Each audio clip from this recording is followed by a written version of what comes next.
오늘 마태복음 23장 전체를 살핍니다. 언제나 그랬듯이 한 챕터를 다 할 겁니다. 그런데 23장 하기 이전에 지난 22장 기억나십니까? 뭐 했는지? 지나간 거 기억 못하면 하나만 합니다. 제가 혼자서 그야말로 원맨쇼하고 떠들고 여러분들 한번 듣고 스쳐 지나가듯이 흘려버린다면 의미가 없습니다. 22장 정확히 주제 파악하셔야 됩니다. 22장은 특징이 뭐라고 그랬죠? 어떤 내용이라고 그랬죠? 22장은 혼인잔치 비유로 시작합니다. 그리고 5개의 단락이 있습니다. 가이사에게 세금 바치는 것, 부활논쟁, 그리고 가장 큰 계명, 그리고 그리스도와 다윗의 자손, 뭐 이렇게 해가지고 5개의 단락으로 되어 있습니다. 근데 이 5개의 단락의 공통된 특징이 뭐다? 잘 읽어보면 질문만 툭툭 던지고 설명한 듯한데 뭔가 심각한 질문을 남깁니다. 그리고 답이 없습니다. 그래서 그것들이 도대체 왜 그런가 하고 잘 따져보면 최종적으로 공통적인 답이 뭐다? 너희가 세상을 살면서 경험하고 배우고 너희가 생각하는 것대로 영의 세계도 천국도 그럴 거라고 착각하지 말아라. 하나님의 나라는 세상의 눈으로 보는 이 세상과는 다른 논리대로 돌아간다. 그러니까 이 세상에서 보고 듣고 경험한 것으로 천국도 그럴 것이라고 생각을 하니까 어떻게 돼요? 혼인잔치 비유에서 뭐가 이해가 안 돼요? 신부가 없다는 게 이해가 안 되고, 그죠? 그 다음에 또 뭐가 이해가 안 돼요? 거기? 예복이 뭔지도 모르고. 그 다음에 가이사에게 세금 바치는 거, 이거 아무리 읽어도, 이거 머리 좋은 사람들이 읽어도요. 이거 가지고, 그래서 어쨌단 말이야. 세금을 내려는 거야, 말려는 거야. 근데 하나님의 것을 바쳐놓는데 하나님의 것은 또 뭐야? 이런 질문만 남는다는 거죠. 부활논쟁 이거 읽어봐도 어때요? 그러면 천국에서 시집장 가는 거 없다? 그러고서 뭐 하나님의 말씀도 능력도 오해를 했다? 아주 애매합니다. 명확하지가 않아요. 가장 큰 계명도 이게 결국 뭐예요? 거기 하나님을 사랑하고 이웃을 내 몸같이 사랑하라고 하라는 거예요. 하라는 거예요? 말라는 거예요? 말라는 건 아닐 겁니다. 하기는 하는데 할 수 있다는 거예요? 할 수 없다는 거예요? 너희가 해랍니까? 너희가 아무리 해봤자 할 수 없답니까? 답이 없다는 거예요. 명확하지가 않아요. 근데 이거는 대부분의 사람들은 이걸 읽으면서 너희가 이렇게 행동해라로 해석을 합니다. 근데 그건 성경을 완전히 오해하는 겁니다. 거기 가장 큰 계명은 뭐예요? 너희가 하긴 해야 한다. 그러나 너희 힘으로는 절대 못한다. 그러니까 하나님께 의지해서 성령께 의지해서 할 수밖에 없다. 그 얘기를 사실 하는 겁니다. 그 다음에 그리스도와 다윗의 자손도 마찬가지입니다. 거기도 육신으로 보면 그리스도가 다윗의 자손인 게 분명하답니다. 그죠? 왜요?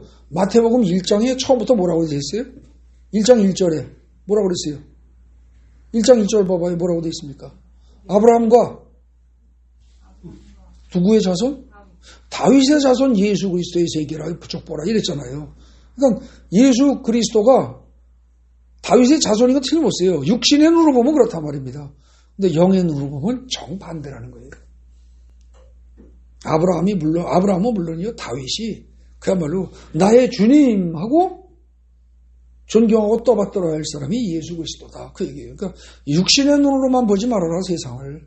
특히 하나님의 나라를, 하나님의 왕국을 육신의 관점에서 보면은, 모든 것이 다 일그러지고 제대로 이해가 안 된다. 그 얘기였습니다. 결국 무슨 얘기입니까? 더 간단히 줄여서 얘기하면, 너희 생각 버려. 너희 생각 버려. 그리고 성경에서 말하는 하나님의 뜻을 제대로 알아들어. 그 얘기하는 겁니다. 그게 22장이었습니다.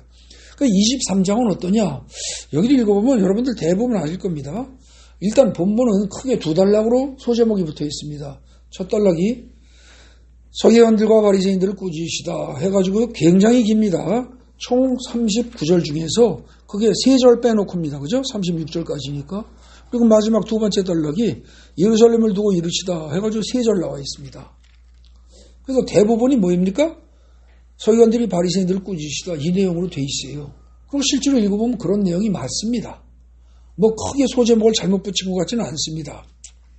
그런데 이걸 갖다 대충 사람들은 읽으면서 어쨌거나 뭐 소제목 탓은 아닙니다만 이 23장을 읽으면 사람들이 공통적으로 드는 생각이 뭐예요? 야, 예수님이 22장까지 보면 바리새인, 서기관, 뭐 대제사장, 장로, 사두개인, 뭐 등등 이런 사람들에 대해서 좋은 감정을 가지신 건 아니에요. 그죠? 항상 그들을 갖다 야단치시고 하긴 했어요. 그러나 간접적으로 부드럽게 했었죠. 그죠? 부드럽게 했었는데 여기 와가지고는 어떻습니까? 23장에 와서는 여기 와서는 뭐 직선적입니다. 그죠? 아주 그냥 직선적으로 직격탄을 날리는 거예요. 그래가지고 보면 어떻게 됩니까? 10몇 절이에요. 3절부터 13절부터 화 있을 진저 외식하는 서기관들과 바리새인들이요. 그래가지고 거의 7번을 반복을 합니다.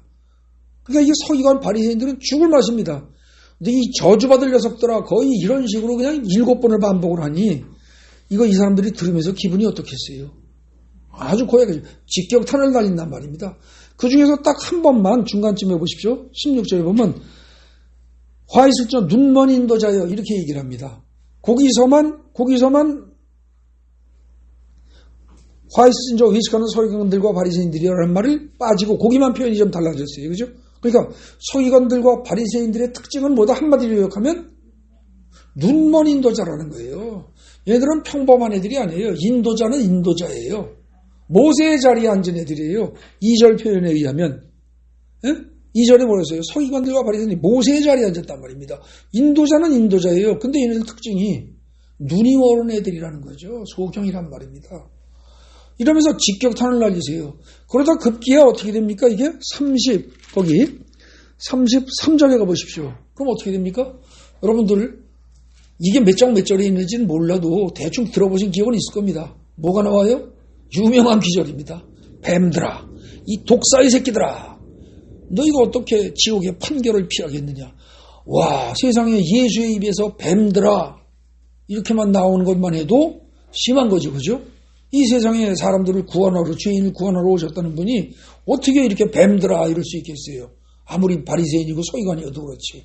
근데 그걸로 끝난 게 아니라 독사의 새끼들아 여기까지 가게 되면 이건 정말 입에다 아물 수 없는 심한 욕을 한 거란 말입니다.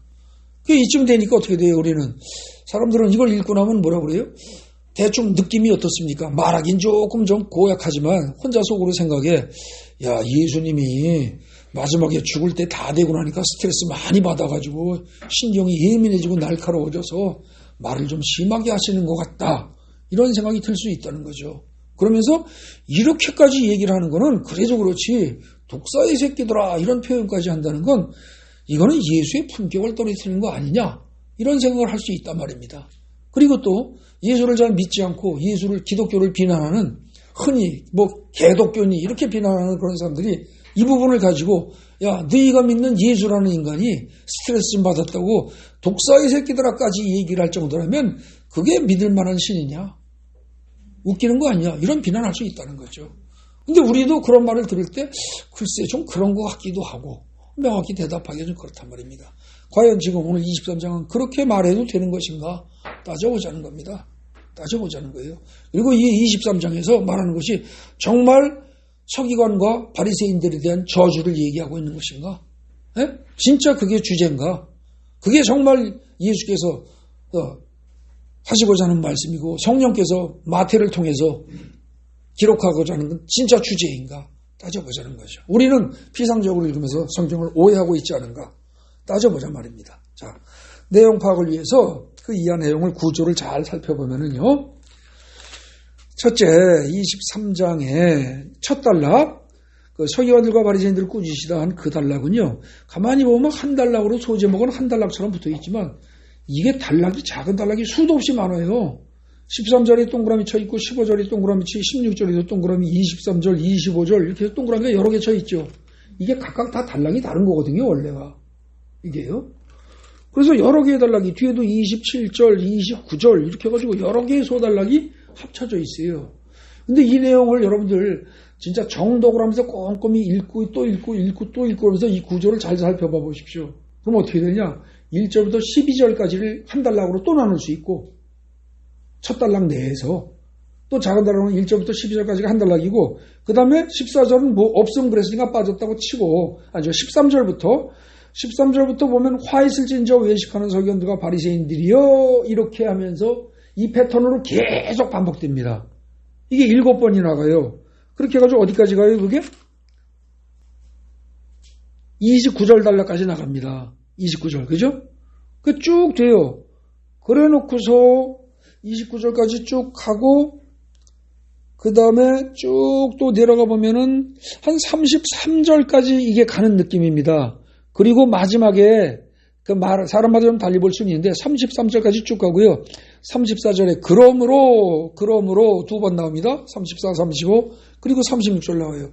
그래서 뒤에 마지막에 그러므로 하면서 거의 결론으로 34, 5, 6이 거기가 마지막 단락으로 그렇게 구분할 수가 있을 것 같습니다.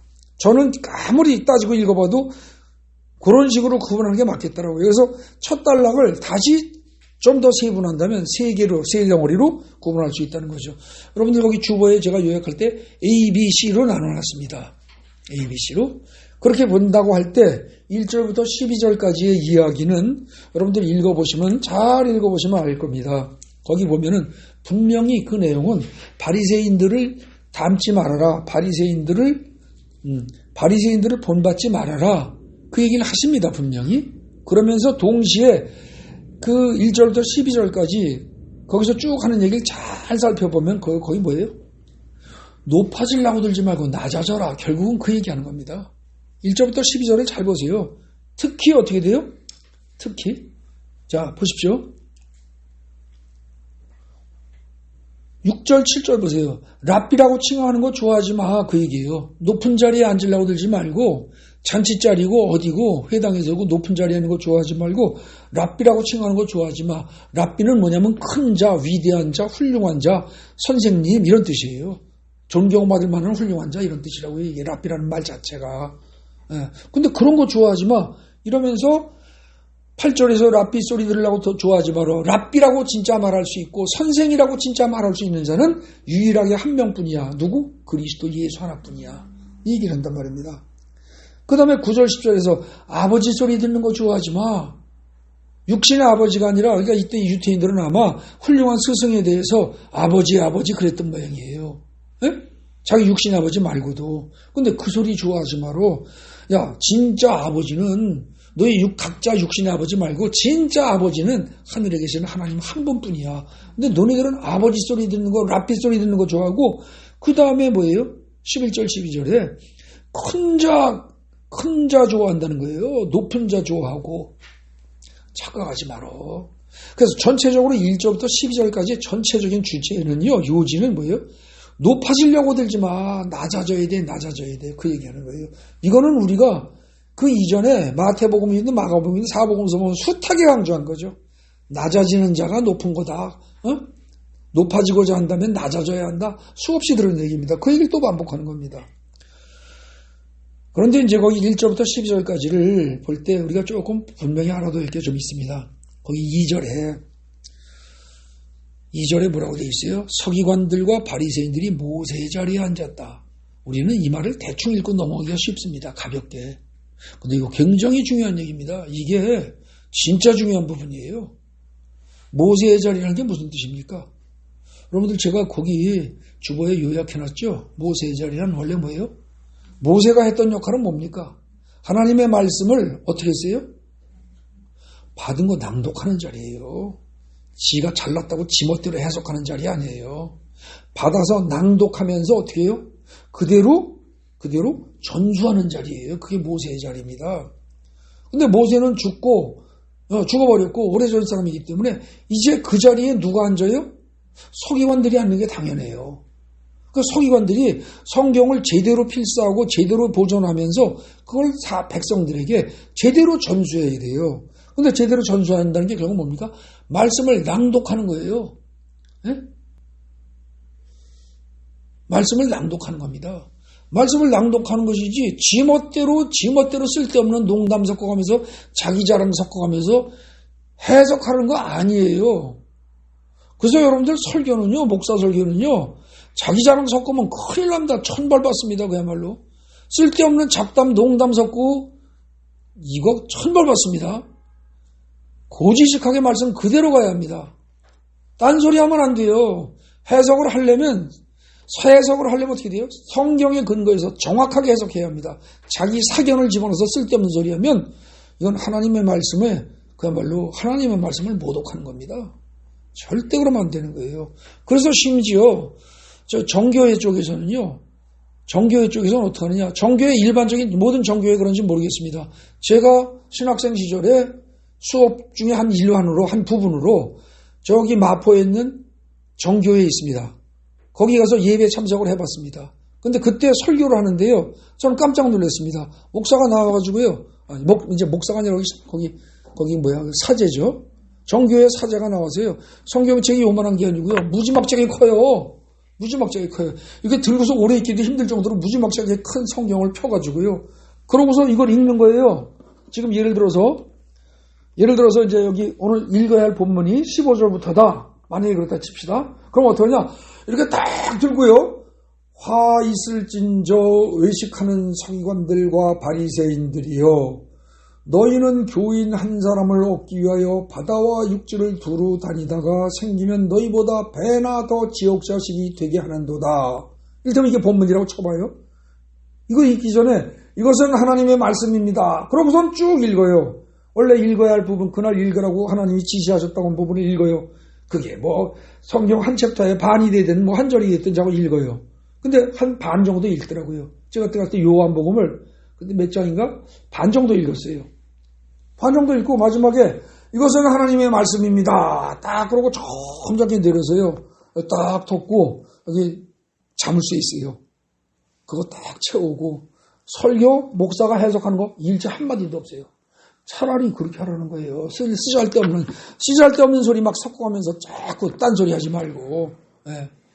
지금 성경 말씀은 그렇게 하라는 거예요. 서기관들과 바리새인들이 모세의 자리에 앉았으면 모세의 자리는 뭡니까? 말씀을 낭독하고 전수하는 자리예요. 거기에 인간적인 헛소리 집어넣지 말라는 겁니다, 원래.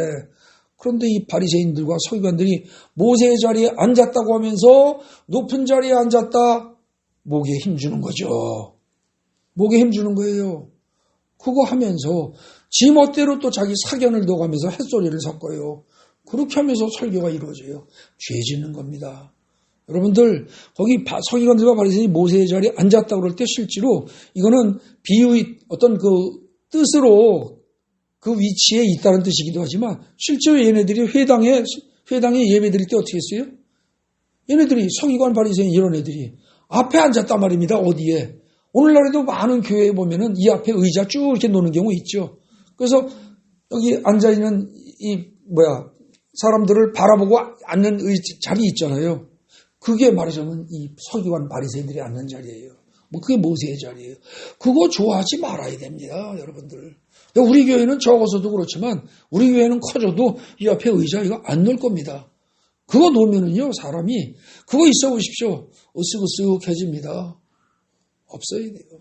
목사도 여기 앞에 앉아있다가 설교 때 잠깐 나와서 끝나고 다시 들어가는 것이고 천하 없는 총회장이 와도 그거 없이 진행하는 게 성경 말씀대로 가는 겁니다.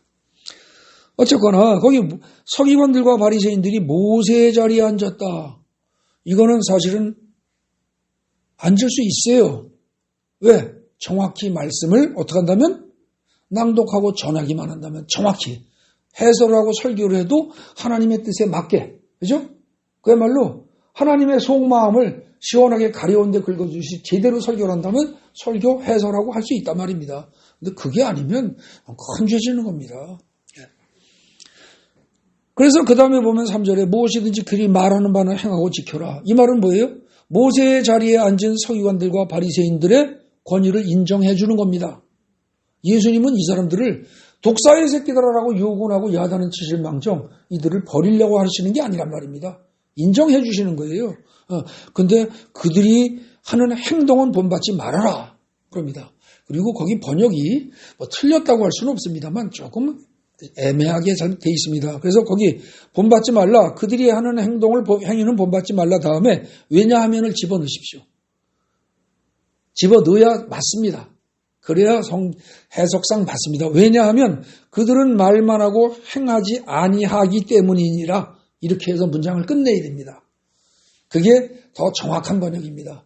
근데 우리 성경에서는요, 한글 성경에서는 이상하게 이런 식으로 꼭 왜냐하면 뭐뭐하기 때문이다라고 번역해야 할 부분이 수도 없이 많은데 그걸 전부 다 이런 식으로 번역을 했습니다. 근데 영어 성경을 보면 이게 분명히 for하고 이유로 설명되어 있습니다. 이유로 번역이 되어 있어요. 그래서 이 번역은 조금 바꿔서 보시는 게 좋습니다. 거기 그들이 하는 행위는 본받지 말라. 다음 문장을 어떻게 하라고요? 왜냐하면 네 글자 집어넣고 그들은 말만 하고 행하지 아니하기 때문이니라. 이렇게 보시란 말입니다. 네. 그 다음에 5절에 그들의 모든 행위를 사람에게 보이고자 하느니라. 그리고 곧 하나니 곧 하는 부분을 갖다가 하느니라. 그래서 이렇게 바꾸십시오. 거기도 역시 마찬가지입니다. 이런 부분들을 애매하게 번역을 하니까 문장과 문장 사이의 관계성이 애매모호해집니다. 그래서 결국 그렇게 보면 어떻게 되느냐. 5절에 서기관과 바리새인들은 하는 짓이 뭐냐면 사람에게 보이는 걸 목표로 삼는다는 거예요. 걔네들은 언제나 뭘 해도 사람에게 보이는 거. 그래서 하는 짓이 뭐예요? 경문띠를 넓게 하고 옷수를 길게 하고 잔치의 윗자리와 해당의 높은 자리에 앉는 것 좋아하고 시장에서 문안 받는 것 좋아하고 사람에게 랍비라고는 칭함을 받는 걸 좋아한다. 그래서의 결과가 6절 7절까지 가는 거죠. 그래서 경문띠를 넓게 하고, 이 말이 번역이 조금 이것도 애매합니다. 경문띠를 넓게 하고라기보다는 경문함을 크게 하고 차라리 그게 낫습니다. 경문이 뭐예요? 경문이. 이게 한자를 안 쓰면 해석이 잘 안 됩니다. 그래서 경은 성경 그럴 때 경이고요. 문은 그럴 문자예요. 그러니까 경문이란 뭐예요? 성경 귀절 그 소리예요. 성경 귀절을 어떻게 합니까? 이 유대인들은 성경 귀절을 아주 얇은 조그만 양피지에다가 적어가지고 그걸 돌돌돌돌 말아서 조그만 가죽으로 만든 함을 만들어요. 그래서 그걸 여기다가 찹니다. 팔에다가. 여기다 차고요. 여기다 차고요. 여기다 차고요. 여기다도 차고 막 이래요. 근데 여기다 차는데 그냥 이렇게 차고서 마치 반지처럼 이렇게 차릴 수 있는 뭔가 묶을 수 있는 게 하나만 있는 게 아니라 가죽끈을 길게 해요. 가죽끈을. 그래서 그 가죽끈을 여기 팔뚝에다 여기다 7바퀴를 감습니다. 여기다가 양팔에 다. 그러니까 어떻게 돼요? 팔을 탁 내밀면 이게 보이겠죠.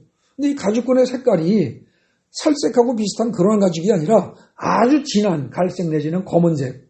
이걸 다 감아요. 그러니까 멀리서 봐도 어때요? 저 사람은 경문함을 여기다가 달았어. 금방 알 수 있는 거죠.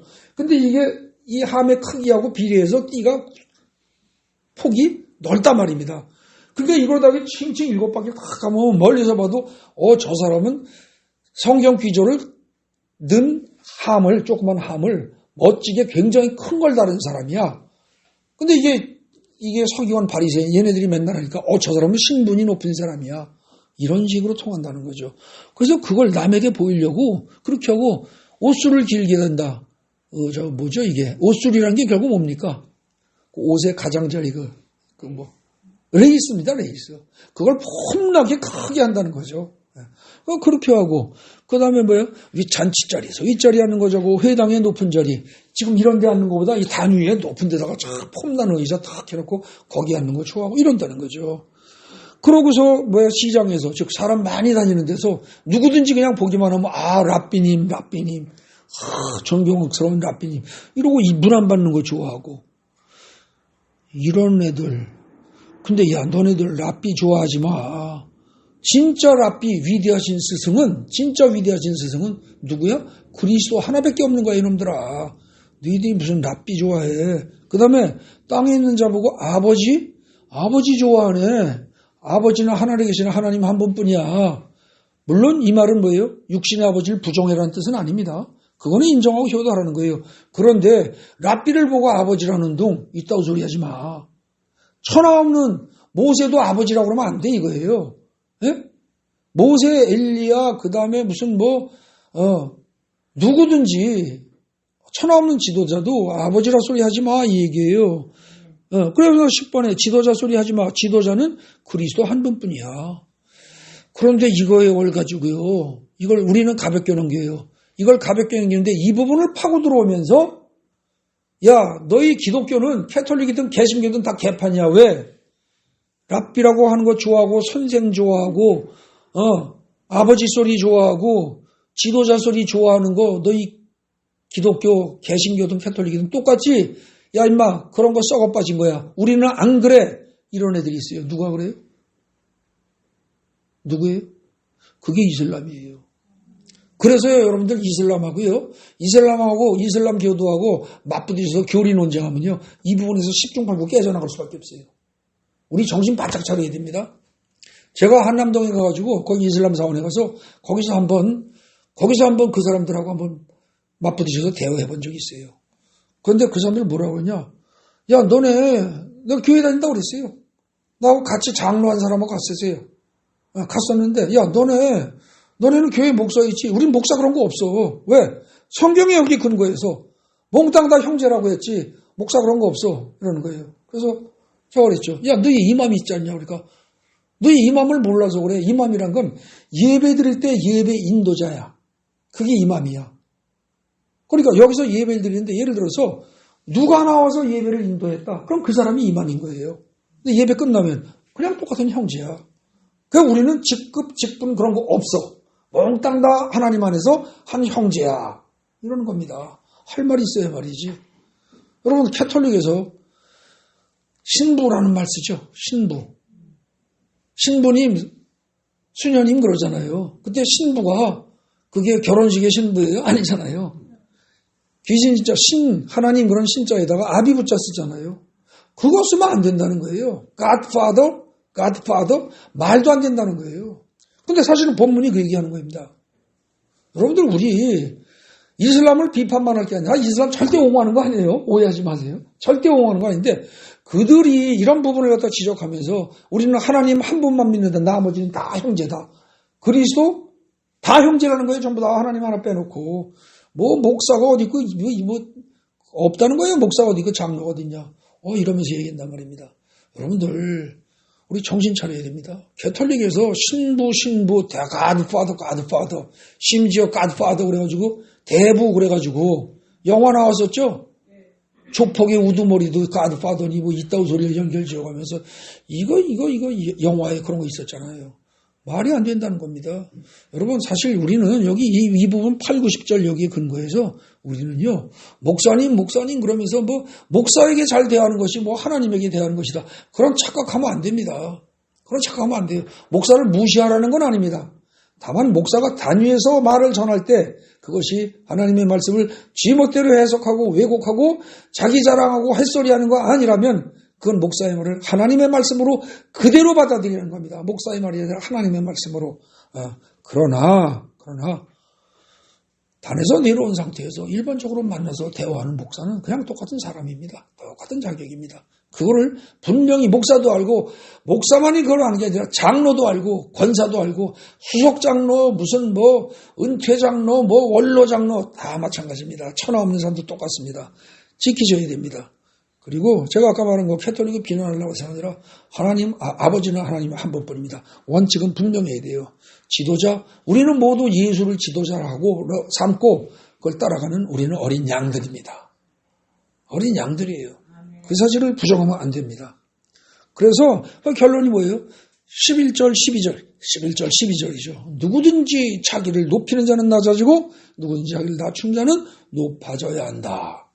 그래야만 한다. 이게 결론이죠. 13절부터 그러지 않는 너희들아 이 화로다 이 얘기입니다. 13절부터 그 이하 내용은요. 여러분들이 꼭 알아두실 게 뭐냐면은 화 있을진저 외식하는 서기관과 바리새인들이요라는 이 문장이 7번 나온다고 그랬죠. 근데 이게요. 재미난 게 마태복음 5장에 산상수훈에 나오는 산상수훈에 맨 처음에 뭐랬어요? 심령이 가는 자는 복이 있도다 그들이 천국이 그들의 것이므로다 이렇게 나오죠. 이 문장 구조하고 똑같은 구조입니다. 이게요. 번역을 달리 해놓은 거예요. 그러니까 산상수훈 마태복음 5장에 그 식대로 번역을 하면 어떻게 돼요? 자, 거기 어떻게 되어 있어요? 뭐라고 되어 있다고요? 자, 보십시오. 5장 가봐요. 심령이 가난한 자는 복이 있나니 그랬죠. 그러니까 이 순서대로 하면 어떻게 됩니까? 이 순서대로 하면 외식하는 서기관들과 바리새인들은 화가 있으리니 이렇게 번역해야 된다는 거죠. 그리고 또 문장 구조가 그 다음에 천국이 그들의 것이며 이 말도 왜냐하면 천국이 그들의 것이기 때문이다 이렇게 되어 있어요. 이걸 직역을 하면 원래대로 마태복음 5장에 심령이 가난한 자는 복이 있도다. 왜냐하면 천국이 그들의 것이기 때문이다. 이렇게 번역하는 게 원래 의미에 맞단 말입니다. 영어 성경도 그런 식으로 나와 있습니다. 예. 그런데 그 식으로 한다면 이 문장 구조가 똑같기 때문에 단어만 바꿨어요. 그래서 거기 13절에 화 있을지니여 외식하는 서기관들과 바리새인들이 이건 어떻게 된다고요? 외식하는 서기관들과 바리새인들은 화가 있으리로다. 너희는 천국문을 사람들 앞에 닫고 너희도 들어가지 못하고 그래도 들어가지 못하게 하기 때문이다. 이렇게 써야 된다는 거죠. 아시겠습니까? 그래서 사실은 그렇게 본다면 어떻게 돼요? 13절 이하에 화 있을지니여 화 있을지니여 이렇게 나온 거는요. 저주가 아니라 저주에 초점이 있는 게 아니라 뭐에 초점이 있는 거예요? 그들의 잘못된 것이 잘못된 측면이 무엇인지를 집어대는 거예요. 그 말은 뭐예요? 너희 그런 짓 하지 말아라. 그것에 초점이 있는 것이지 서기관, 외식하는 서기관과 바리새인 너희들은 저주를 받아라 이놈들아. 이게 아니란 말입니다. 예? 번역을 이렇게 해놓으니까 이게 7번씩이나 저주를 퍼부은 것처럼 보이지만 사실은 그게 아니고 너희 이런 속성들을 가지고 있어서는 안 돼. 어떤 속성? 너희가 천국문을 사람들 앞에서 닫아버리고 너희도 들어가지 않고 들어가라고 하는 사람들도 못 들어오게 하는 거 그러면 안 돼. 그러면 안 돼. 너희가 그렇게 한다면 너희가 그렇게 하기 때문에 그러면서도 자기네는 훌륭한 척하고 외식한단 말이에요. 위선을 부린다는 거예요. 위선을 행하기 때문에 그러기 때문에 너희들에게 화가 있을 거야. 이렇게 되는 거예요. 그래서 한 문장도 제대로 이해를 하면 이거는 서기관과 바리새인의 저주가 아니라 관심이 어디에 있다? 왜냐하면 너희들은 천국문을 사람들 앞에 닫고 다 못 들어가기 때문이다 라는 거기에 초점이 있다는 거죠. 아시겠습니까? 그 이하 문장 다 똑같습니다. 다 똑같아요. 그리고 단 15절에 교인 한 사람을 얻기 위하여 그랬는데 그 교인은 원어를 살펴보면 교인이라 개종자입니다. 개종자. 그러니까 뭐예요? 원래 유태교를 안 믿는 이방인이었었는데 이 유태인들이 전해가지고 유태교를 믿도록 바꾼 사람. 그거예요. 근데 그렇게 해서 유태교를 믿도록 바꿨으면 너희가 유태교를 제대로 알고 너희가 제대로 된 유태교를 믿으면서 제대로 된 하나님을 전해서 그들을 천국으로 인도할 수 있어야 되는데 오히려 뭐야? 지옥 자식을 만든다. 왜? 너희가 썩었으니까. 너희가 지금 눈먼 인도자니까. 에? 그래가지고 16절이죠. 눈먼 인도자. 그걸로 이어지는 겁니다. 아시겠어요? 너희가 눈먼 인도자이기 때문에. 예. 그 다음에 14절에 없음 그랬어요. 그죠? 근데 여러분 성경에 보면 그 아래 각 주에 뭐라고 되어 있습니까? 마가복음 12장 40절, 누가복음 20장 47절. 그것과 유사한 구절이 있음 그랬죠. 어떤 사본에. 그죠? 그 실제로 그걸 갖다가 보면은 마가복음 12장 40절을 보면은요. 누가복음 20장 47절. 그냥 하나만 찾아봅시다. 마가복음 12장 40절 가보세요. 마가복음 12장 40절 가보십시오. 뭐가 있어요? 그들은 과부의 가산을 삼키며 외식으로 길게 기도하는 자니 그 받는 판결이 더욱 중하리라 하시니라. 그거예요. 과부의 가산을 통째로 그걸 갖다 삼키면서도 기도할 땐 폼나게 크나하게 경건하게 잘한다는 거예요. 그래서 그런 놈들은 어떻다? 그 받는 판결이 더욱 중하리라. 요 기절이 거의 동일하게 들어가 있다는 겁니다.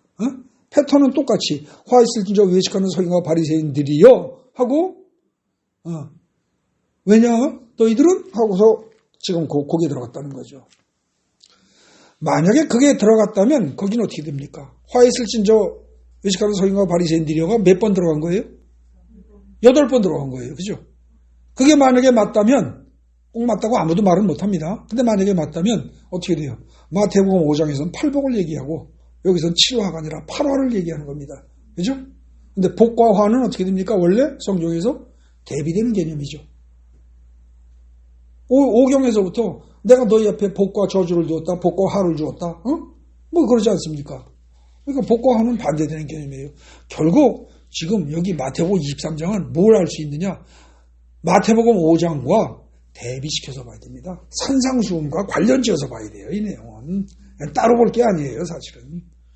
마태복음 5장에서 하는 이야기가 무엇인가를 알고 그러면서 그걸 제대로 하는가 왜곡시키고 엉망진창으로 하는가 아무리 봐도 잘하는 구석이 하나도 없이 한 애들이 누구다? 서기관과 바리새인들이라는 겁니다. 얘네들이 마태복음 5, 6, 7장을 누구보다 잘 알아야 되는데 실제로 다 외우면서도 서기관 정도 되면 그거 다 외우거든요.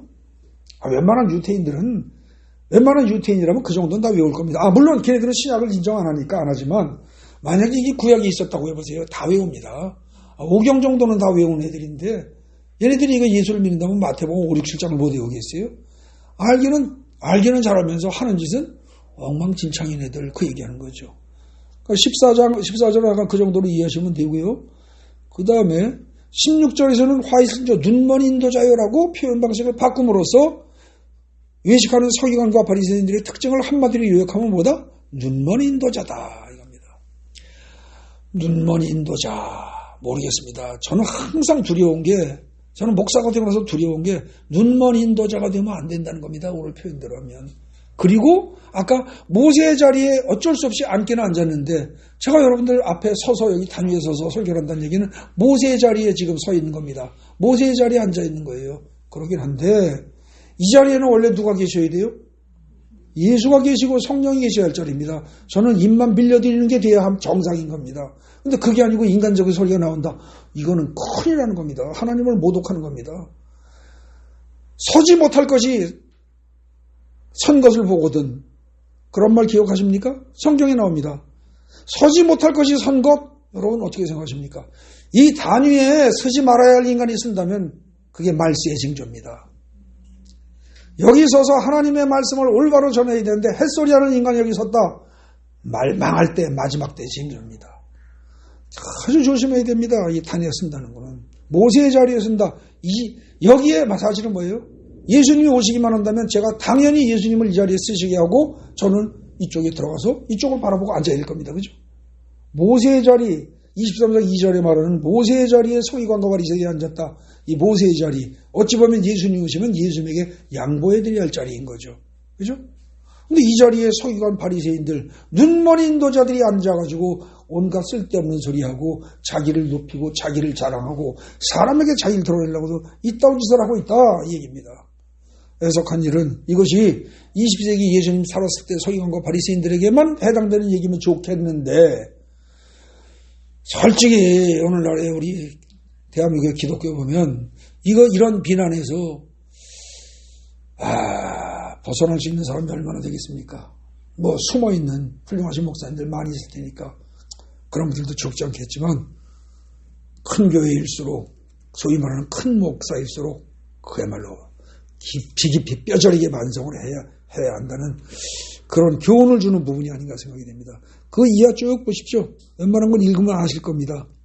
23절에 거기가 조금 이해하기가 어려울 수 있습니다. 박하와 회향과 근체의 11조는 들이되 율법에다 정한 바 정의와 긍휼과 믿음은 버렸도다. 그 정의와 긍휼과 믿음을 옛날 성경에서는 뭐라고 그래요? 의, 인, 신 이렇게 했습니다.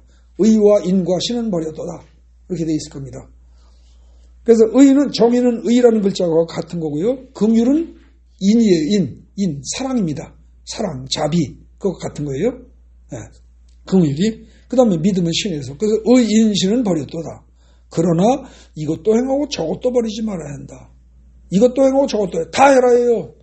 그 말은 뭐예요? 박하와 회향과 근체의 11조도 드려라. 큰 11, 당연히 자기 수입의 11조 드려야 됩니다. 뭐 그걸 가지고 11조를 드리는 게 옳은가 그런가 뭐 그러고 성경에서 그거 가지고서 뭐 논쟁을 벌이면서 유튜브에 보면은 뭐 11조 드릴 필요가 없다 어쩌고저쩌고 하는 소리 나오는 거 있어요. 무슨 소리 햇소리들 하지 말라고 그래요. 사람 듣기 좋은 소리 하면 안 돼요. 낼 건 내야 돼요. 분명히 내라고 돼 있어요. 여기 본문에 그죠? 어디까지? 박하와 회향과 11조까지 근처의 11조까지 내래요. 그럼 이건 의미상 뭐예요? 큰 소득 말고 작은 소득도 내라는 얘기입니다. 근데 여러분들 작은 소득 다 냅니까? 저는 못 냅니다, 솔직히. 저 이를테면 성도분들이, 목사님, 그러고서, 뭐 이를테면은, 먹을 걸 좀 갖다 줄 수도 있고요, 그죠? 건강식품이나 그런 조금만 선물 하나씩 줄 수도 있지 않습니까? 그리고 가끔 가다가 또 뭐 김치 만들어 줄 때도 있어요. 그럼 김치 만들어 받은 거, 그 다음에 건강식품 받은 거, 내가 음료수 하나 받은 거, 그거 몽땅 다 11조 다 내요? 아니잖아요, 못해요. 근데 지금 이것대로 한다면 해라는 거예요. 근데 여기서 박하와 회양 근처의 공통점은 뭐예요, 이게? 향신료예요, 향신료. 이게 다. 박하도 민트죠. 그럼 민트라는 게 많이 들어가니까 음식에? 조금 들어가요, 그죠? 경양식 음식 먹다 보면 민트가 들어갈 때 있잖아요. 조금 들어가요. 그 다음에 이게 뭐예요? 회향이라는 거. 이게 산미나리 씨입니다, 씨. 그래서 우리 말하자면 산초는 아닌데 추어탕 먹을 때 산초 넣듯이 향신료 조금 들어가는 거 말하는 거거든요. 회향이. 향신료 중에 하나예요.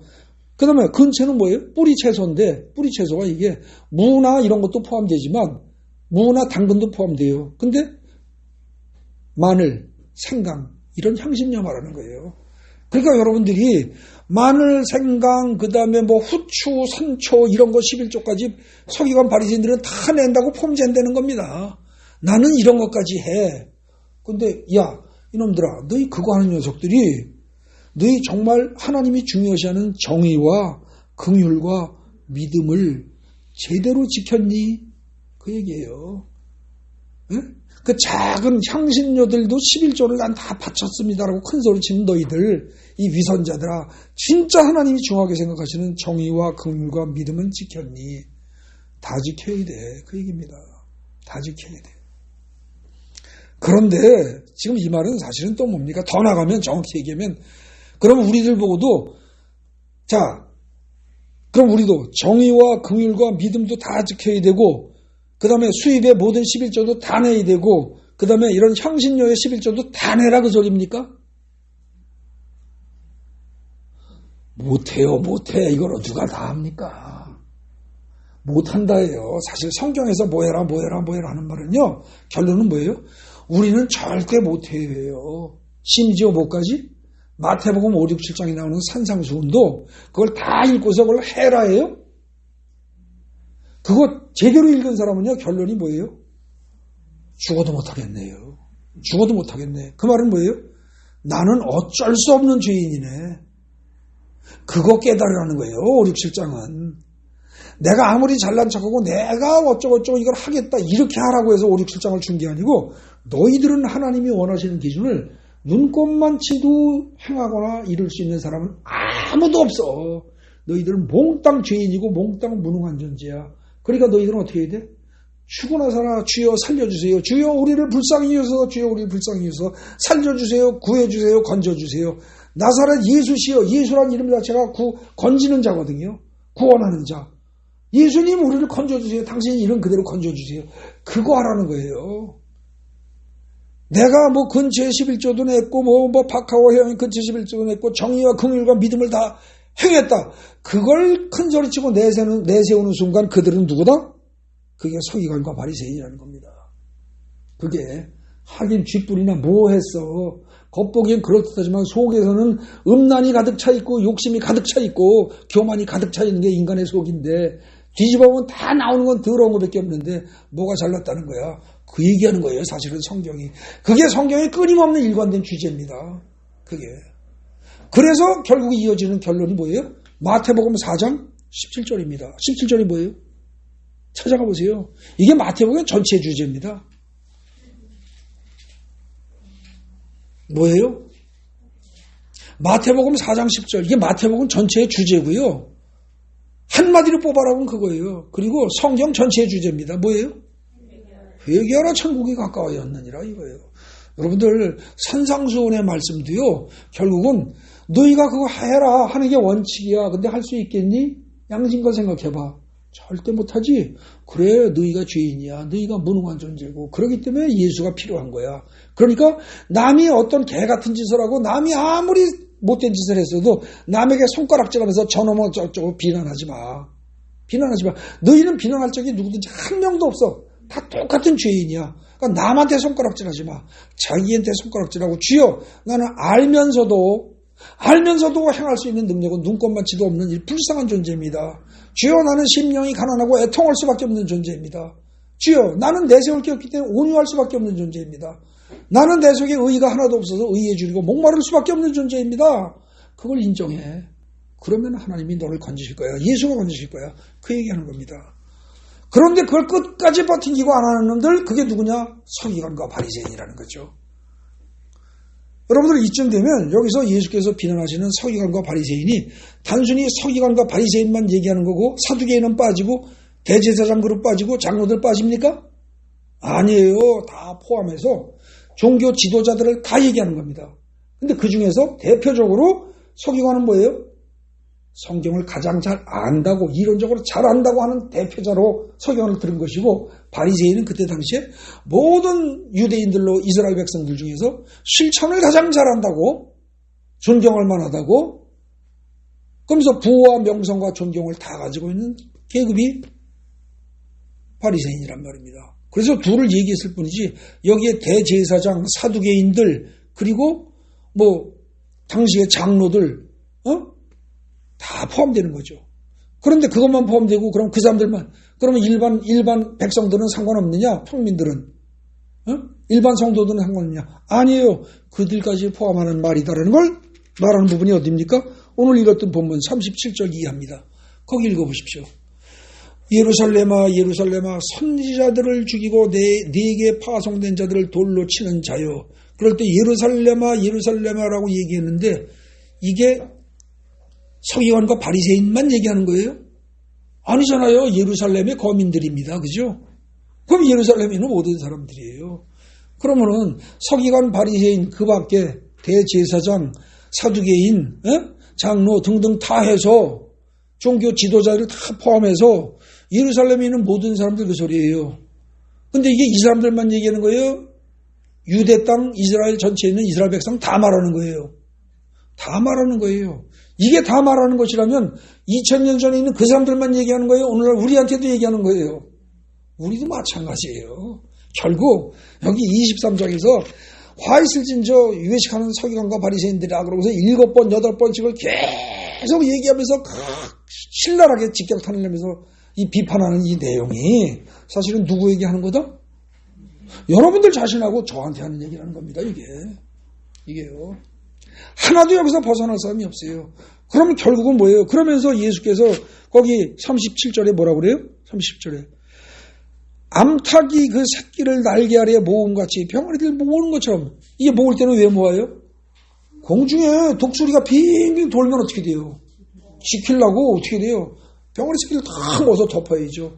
마귀가 공격해 들어오고 하는 걸 이겨내려고 내가 너희들 갖다가 모음같이 내가 네 자녀를, 예루살렘의 자녀들, 예루살렘의 모든 백성들을 내가 모으려고 한 일이 몇 번이더냐? 그러나 너희가 원하지 아니하였도다. 그래서 어쩔 수 없이 38절에 보라. 너희 집이 황폐하여 버려진 바 되리라. 깡그리 망하리라. 이렇게 되는 거죠. 그러니까 37절, 38절을 이해한다면 이게 저주예요. 안타까운 심정을 말하는 거예요. 주님이 이게 피를 토하면서 그야말로 그런 심정으로 안타까운 마음을 누구에 대한, 그렇죠. 지금으로 말하면 우리 자신에 대해서 똑같은 심정이고, 그때 당시에 서기관과 바리새인들로 대표되는 모든 종교 지도자들, 이렇게 화 있을진저 7번, 8번을 하면서도 비난을 받던 걔네들까지 다 건지고 싶으시다는 얘기입니다. 이거를 모른 채, 예수가 막판에 스트레스 받으니까 별 쌍욕을 다 안 해. 이거는 좀 성경에서 빼지 그랬어. 이거 국어 실력 없는 겁니다. 제가 보기에는 믿음이 나쁜 것도 아니고요. 믿음이 나쁜 것도 맞아요. 맞는데 국어 실력이 없는 겁니다. 제대로 국어 실력 가지고 있으면은 이거 찾아내야 됩니다. 아마 수능 문제 이걸 갖다가 종교적인 거는 낼 수 없어 그렇지, 수능 문제 냈다 그러면 여기서 이 말하고자 하는 주제라든지 모든 걸 결론을 얘기할 때 예수는 스트레스, 신경질적인 사람이라는 둥, 말을 함부로 하는 사람이라는 둥, 만약에 그런 답지가 있으면 그건 잘못된 해석이죠. 그죠? 본문 제대로 읽어야 됩니다. 그리고 맨 마지막에 어떻게 돼요? 이제부터 너희는 찬송하리로다 주의 이름으로 오시는 이여 할 때까지. 즉 이건 뭐예요? 찬송하리로다 주의 이름으로 오시는 이여 할 때까지. 마지막 재림 심판 때. 그죠? 그때 이렇게 될 거라고 그랬거든요. 그리고 또 그 전에 아니라도 뭐예요? 너희가 진정으로 내가 메시아 그리스도임을 깨달을 때까지 그 소리예요. 그죠? 너희가 그걸 깨달은다면 그 전까지는 나를 못 볼 것이다. 너희가 보고자 하나 볼 수 없고 듣고자 하나 들을 수 없고 그렇게 될 것이다. 그 얘기입니다. 자, 여기서 이제 이렇게 하다가 그 다음에 이제 쭉 보면 해치런 무덤이니 이런 거 저런 거 쭉 보면 다 아십니다. 그래도 조금 생각할 게 25절 보십시오. 바리새인들아 그러고서 잔과 대접의 것은 깨끗이 하되 그 안에는 탐욕과 방탕으로 가득하도다. 그랬으니 잔과 대접의 것은 깨끗이 하되 그 안에 있는 음식은 썩고 더러웠도다가 아니에요. 그죠? 그러면 그때 잔과 대접은 그릇이에요. 그냥 그런데 잔과 대접의 것은 깨끗이 하되 그 안에는 탐욕과 방탕이 가득하도다. 그랬으면 잔과 대접이란 건 지금 진짜 그릇이에요? 아니면 비유예요? 비유예요, 비유. 누구를 비유한 겁니까? 우리 각자. 네 각자가 겉보기엔 그럴듯하다는 거예요. 남자고 여자고 양복 정장하고 폼나게 비싼 옷 입고, 그야말로 남자들 같으면 비싼 양복에 정장 넥타이 탁 메고 근엄하게 폼지했고, 여자들 같으면은 비싼 외제 명품으로다가 다 뭐 찍어 바르고 감싸고 뭐하고 피부 마사지에 뭐 코 수술, 눈 기술, 별 수술 다 하고 다 아주 돈으로 쳐발라놓고 그럴듯하게 하고 외제로 명품으로 다 하고 좋은 차에 좋은 집 다 그러고 다니는데 겉은 깨끗이 하는데 속에는 뭐가 있다고요? 그야말로 오욕칠정이 더덕더덕하다는 거예요. 탐욕과 방탕이 가득했다. 야, 그런 너희들 깡그리 망할 거야. 그 얘기하는 거예요. 여러분들 교회 다니면서 교회 와가지고 은근히 명품 자랑하고 은근히 좋은 옷 자랑하고 은근히 좋은 차 자랑하고 그럴 생각 있는 사람들은요, 나오지 마세요. 그냥 놀러 다니고 즐겁게 사세요.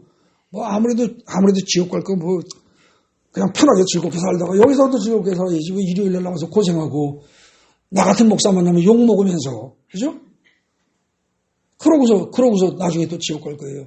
고치세요. 완전히 고치세요. 고쳐야 돼요. 그런 사람들이 거기 27절에 뭐라는 거예요? 회칠한 무덤이래요. 속에는 다 썩었대요. 냄새난대요. 외식과 불법으로 가득 찼대요. 그러면서 29절 계속 비판해요. 그리고 급기야 뱀들아 독사의 새끼들아. 이렇게 나와요. 얼마나 이게 주님이 답답하시면 이렇게까지 하겠어요. 좋게 부드럽게 말해서 못 알아들을 테니까. 피눈물 나는 얘기예요, 이게. 자기의 형상대로 하나님의 형상대로 지음받은 그리고 모세의 자리에 앉아서 말씀을 전해야 될 사람들에게 직격탄을 날리는 거예요. 이 심정이 어떻겠어요? 이게 누가복음에 나오는 돌아온 탕자 얘기할 때 나오는 거 보면 거기에 큰아들들이에요, 이 사람들이. 그렇지 않겠어요? 서기관과 바리새인 이 사람들이 큰아들이라고요.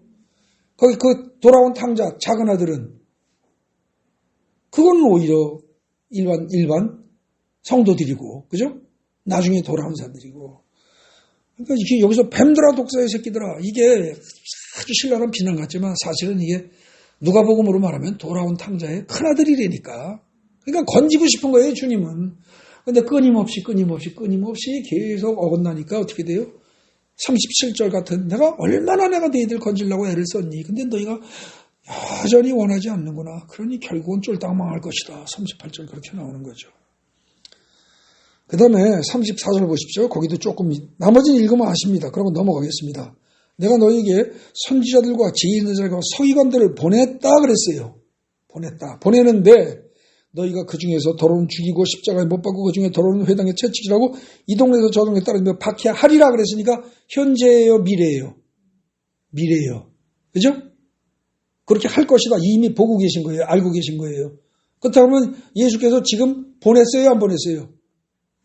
아직 안 보냈어요. 보낼 거라는 거예요. 이렇게 해서 보낸 사람들이 누굽니까? 사실 최초에 갔던 사람들이 12제자죠. 그 다음에 70인 파송했죠. 그리고 70인 파송하고 보내는 걸 예수께서 끝냈습니까? 아니에요. 마태복음 28장의 맨 끝에 가보십시오. 마태복음 28장의 맨 끝에 가보면 거기에 두 절을 보십시오. 뭐라고 되어 있어요? 18절의 끝부분 예수께서 나와서 말씀하시기를 뭐라고 말씀하시냐? 하늘과 땅의 모든 권세를 내게 주셨다. 그래서 내가 너희에게 말한다. 그러면서 마지막 두 절 보시라고요. 그래서 내가 너희에게 말한다. 너희는 가서 모든 민족을 제자로 삼고 어쩌고 지키게 하라. 모든 것을 가르쳐 지키게 하라. 너희는 가라 그랬죠. 맞습니까? 너희는 가라. 그럼 가라 그럴 때 이 명령을 따르는 사람이 부르심을 받은 거죠. 맞습니까? 보내심을 받은 거예요. 보내심을 받은 자.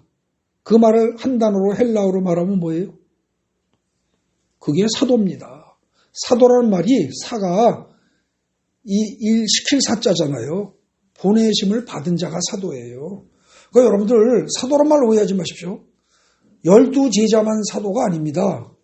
마태복음 28장에서 19절에서 거기 끝에 두 절. 너희는 가서 모든 민족을 제자로 삼아서 아버지와 아들과 성령의 이름으로 세례를 풀고 내가 너희에게 분반 모든 걸 가르쳐 지키게 하라 하고 이 말씀을 나에게 주시는 말씀으로 생각하고 내가 이렇게 행동하는 사람이면 그가 곧 누구예요? 사도입니다. 여러분들 사도란 말을 갖다가요. 교회사에서 초기에 예수님께 직접 가르침을 받은 12명만이 사도다. 그럼 착각하지 마십시오. 사도라는 말 뜻 자체가 보내심을 받은 자예요. 말 뜻 자체가. 그렇기 때문에 예수는 하나님의 사도입니다. 하나님이 보내셨으니까. 아시겠습니까? 그리고 예수님은 그때 당시 어떻게 했어요? 그때 당시 12제자를 보내셨습니다. 그들을 첫 번째 사도 그룹입니다. 그게. 그죠? 초기에 초대 사도 그룹이에요. 그 다음에 70명 제자 파송하셨어요. 그들도 사도입니다. 그 이후에 마태복음 끝장에서 28장 끝에 이 두 절에 나온 너희는 가서 모든 민족을 제자로 삼아서 이렇게 지키게 하라 하고 이 말을 듣고 나가는 모든 사람들이 오늘날에도 이렇게 해서 이 말을 근거로 해외로 나가서 선교를 한다면 그 선교사가 곧 사도요.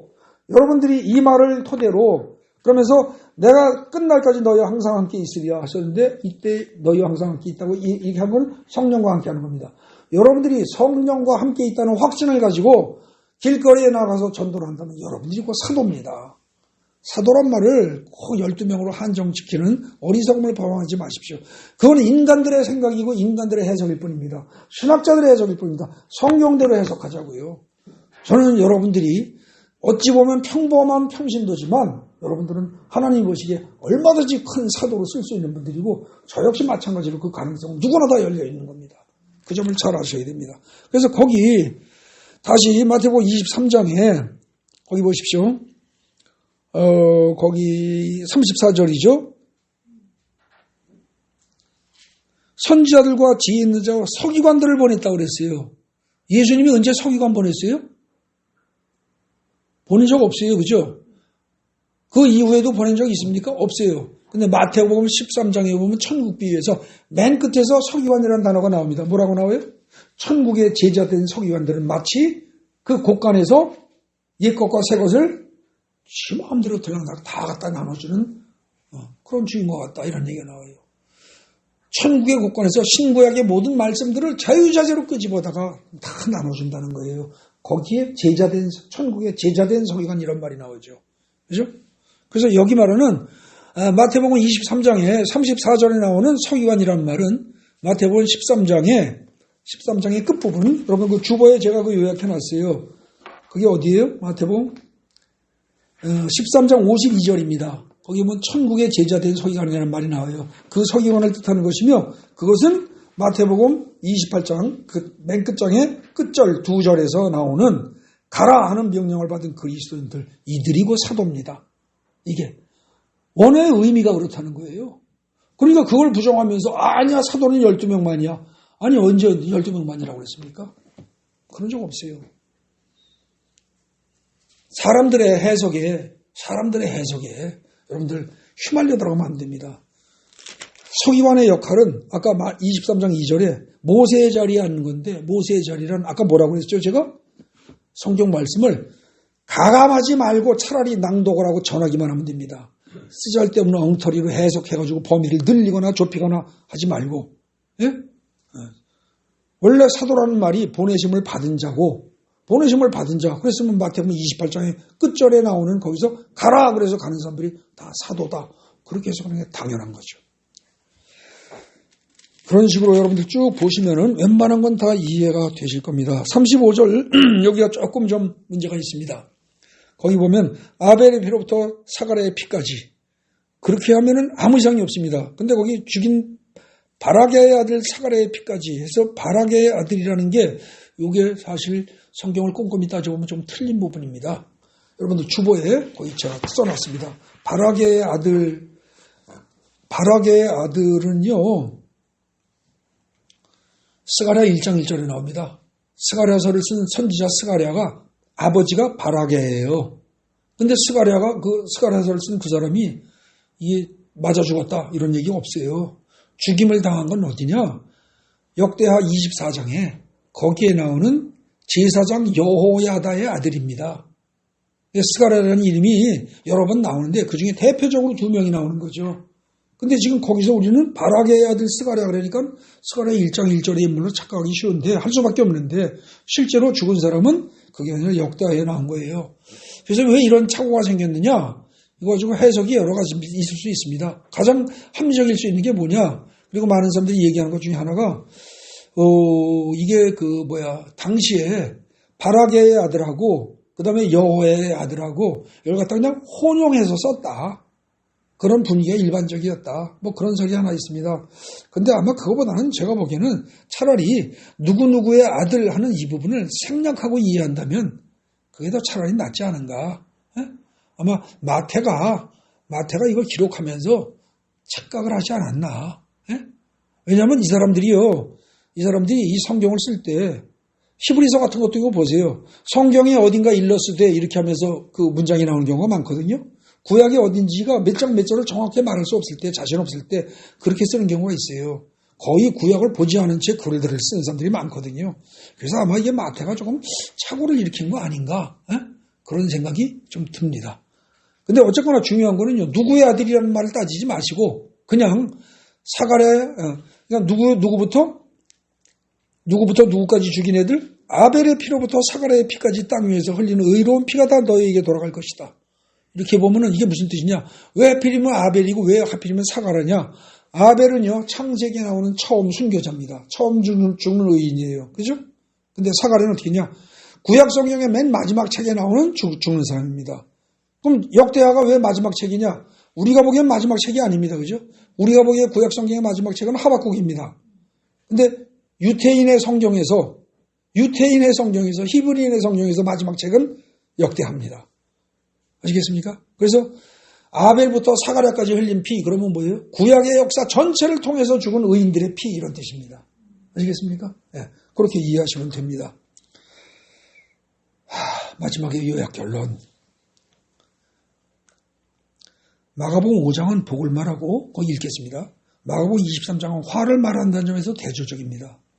마가복음 5장의 팔복은 자신이 무능한 죄인임을 깨닫고 예수가 그리스도임을 믿는 자에게 주어진다. 그 얘기를 하는 겁니다. 그러나 마태복음 23장의 7화는 무슨 얘기냐? 자신이 죄 없이 훌륭한 의인임을 주장하면서 예수를 배척하는 자들에게 주어지는 게 7가지 화다. 혹은 8가지 화다. 그 얘기입니다. 하지만 한쪽은 화를 말하고 한쪽은 복을 말한다면서 달라요. 분명히. 다름에도 불구하고 궁극적으로 하고 싶은 얘기는 똑같습니다. 뭐예요? 회개하라. 회개하라, 천국이 가까웠느니라. 그 천국에 너희 힘으로 못 들어간다. 회개하면 하나님이 건져주신다. 예수가 건져주신다. 그래서 너희를 천국으로 보내줄 것이다. 그 천국이 바싹 다가왔다. 그러니 딴 거 할 것보다 너희가 할 건 회개뿐이다. 그 점에서는 똑같다는 거죠. 처음에 5장은 그러니 회개하면 천국 간다고, 지금 여기 뭐예요? 끝까지 회개하는 너희들 진짜 제발 좀 회개해라. 마지막으로 내 부탁한다. 지금 그 얘기하는 거예요. 그 차이일 뿐입니다. 다음, 두 번째, 서기관과 바리새인들은 뱀 독사의 새끼들이기도 합니다. 하지만 뭐예요? 여전히 모세의 자리에 앉도록까지 하나님이 은혜를 베푼 사람들이고, 그죠? 그 은혜를 입은 사람들이고, 그 다음에 지금 37절에서 말하는 끝까지 그 새끼들을 날개 아래 모으려고 했던 그 대상이기도 하다, 이 말입니다. 그죠? 그러니까 바리새인과 서기관들에게 화 있을진저라고 7번, 8번을 말씀하셨지만 그건 저주의 대상이 아니라 동시에 보다 구원의 대상이다. 여전히 나는 너희를 사랑한다. 이게 있다는 거죠. 감사할 일이죠. 끝까지 회개하기를 바라시는 겁니다. 3번에 뱀 독사의 새끼들아, 이 표현은 이거는 뭐예요? 서기관 바리새인들에게만 적용되는 거예요? 아니에요. 우리들에게 다 적용되는 거예요. 특히 교회에 오래 다녔다고 치고 그 다음에 뭐 목사다, 전도사다, 장로다, 권사다 뭐 그러면서 그 중에서도 뭐 수석 장로다 이쯤 되면은 더욱더 철저히 회개하고 반성해야 됩니다. 바로 나 자신을 생각하라는 거예요. 어떤 사람이 뱀이고 독사의 새끼예요? 오늘 본문에 의하면 거기서 요약한 중에 첫 번째, 사람에게 보이려는 속성 그대로 가지고 있는 사람들, 사람에게 인정받으려고 하는 사람들, 이게 뱀과 독사의 새끼들입니다. 그 다음에 높아지려는 속성 가지고 있는 사람들, 이게 뱀이요 독사의 새끼들 소리를 면할 수 없는 사람들이에요. 그런데 그렇게 본다면 오늘날의 교회, 서기관, 바리새인들 수두룩하죠. 독사의 새끼들 많죠 뭐. 근데 그게 남들이냐? 나 빼놓고 다야. 어림도 없는 말씀, 나부터죠, 나부터. 그죠? 그거를 깨달아는 겁니다. 남한테 손가락 살지 말라는 거예요. 성경이 말하는 건 이거예요. 계속 말하는 게 이거예요. 나부터. 죄인 얘기 나오면 주여, 죄인 중에 제가 괴수입니다. 괴수다. 그게 바울의 고백 아닙니까? 그죠? 바울의 신앙이 깊어질수록 그런 고백하지 않았습니까? 그렇게 말하는 거예요. 그래서 4번 회개하라 천국이 가까이 오느라 마태복음 4장 17절 말씀 이거 기억하고 우리 모두가 각자 진지하게 회개해야 됩니다. 그래야만 어떻게 돼요? 천국이 우리에게 들어올 것이요 예수가 우리 안에 들어올 것이요 성령이 우리에게 임하실 거란 말입니다.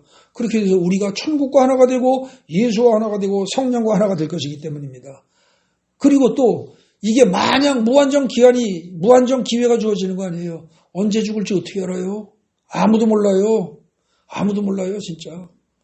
최근에 있었던 우리 주위에서 있었던 일로 어떤 일까지 있냐? 제가 들은 일인데 나이 젊은 사람이 40대일 거예요, 아마. 뱀에게 물려서 죽어요. 요즘 그런 일도 있어요. 그냥 툭 하면 교통사고로 죽는 일도 생기고요. 편리가 생겨요, 그죠? 여러분들 저기 일산의 원자력병원 거기 근처에 장례식장 가보십시오. 70대, 80대 죽는 사람들 많이 있어요. 그런데요, 어떤 사람들은요, 30대에 암 걸려 죽는 사람도 셌어요. 사파하게 젊은 사람들이. 언제 죽을지 몰라요. 우리에게 개인적인 종말이 언제 갑자기 닥칠지 전혀 알 수 없어요. 그렇기 때문에 지금 당장 회개하라는 겁니다. 뭐 조금 지나간 잘못 조금 내가 옛날에 그런 잘못을 했지 이 정도 하는 게 아니고요.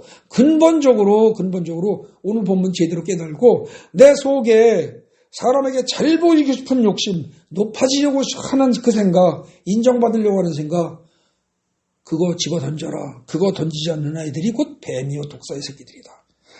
성경은요 깨달을수록 소름 끼치는 얘기가 나옵니다. 겉보기에는 그냥 그럴듯하게 나하고 관계없는 그냥 부드러운 얘기하는 것 같지만 깊이 알면 알수록 무서운 얘기를 하는 게 성경입니다. 5번 마지막에 결국 마태복음 23장은 심한 저주를 말하는 게 아니에요. 아까 직격탄을 날린다라고 얘기를 표현도 했지만 저주를 말하는 게 목적이 아니에요. 오히려 마지막까지 회개를 촉구하시는 예수의 간절한 사랑의 마음을 표현하고 있는 겁니다. 마태복음 23장을 그렇게 이해하셔야 됩니다. 그리고 이 마태복음 21장 예루살렘 입성부터 해서 21, 2, 3, 4, 5장까지 이 5개 장을 제대로 이해해야 계시록이 이해가 됩니다. 이거 잘못 이해하면요 계시록 가서 해석을 할 때 쓸데없는 말도 안 되는 햇소리를 하게 돼요. 그러고 지난 시간에 제가 얘기했을 때 천국의 혼인잔치라는 게 어떻다고요? 그게 뭐라고요? 우리가 가서 면사포 쓰고 예수님하고 딴딴딴하고 결혼행진곡 하는 게 아니라고 그랬죠. 영적으로 하나가 되는 거라고 그랬어요. 그러니까 휴거해가지고 천국의 혼인잔치에 참석한다. 착각하지 마시기 바랍니다. 그런 잘못들이 어디서부터 나오냐? 이 마태복음 21장부터 25장까지 이 부분을 제대로 해석을 하면 계시록도 해석이 되는데 이거 잘못해 놓으면은 거기서 쓸데없는 햇소리, 완전 소설 쓰는 얘기가 수도 없이 나오는 거죠. 그리고 그런 계시록 해석이 오늘날 대부분을 차지하고 있습니다. 여기 이 잡듯이 뒤지고 제가 이렇게 강조하면서 이걸 큰 틀로 보십시오. 예수님이 돌아가시기 직전에 직격탄을 하면서 그토록 신랄하게 비난하면서 그토록 애정을 가지고 건지려고 했던 사람들이 이방 종교 믿는 사람들이에요? 아니에요. 기독교의 핵심 리더들이에요. 그들이 모든 기독교인을 망친다는 거예요. 그러면 결국은 여러분들 나중에 적그리스도라는 게 누굴 말하는 거겠어요? 로마 정부고 러시아 정부고 지금 그쪽 말하는 거예요? 미국이고 러시아겠어요? 여러분들 지금 마태복음이 인도쪽으로 가면 적그리스도는 누구예요? 교계 밖에 있어요? 안에 있어요? 정치 세력이에요? 교계 내부에 있는 지도자급이에요? 지도자급이에요. 계시록 계속 잘하셔야 됩니다.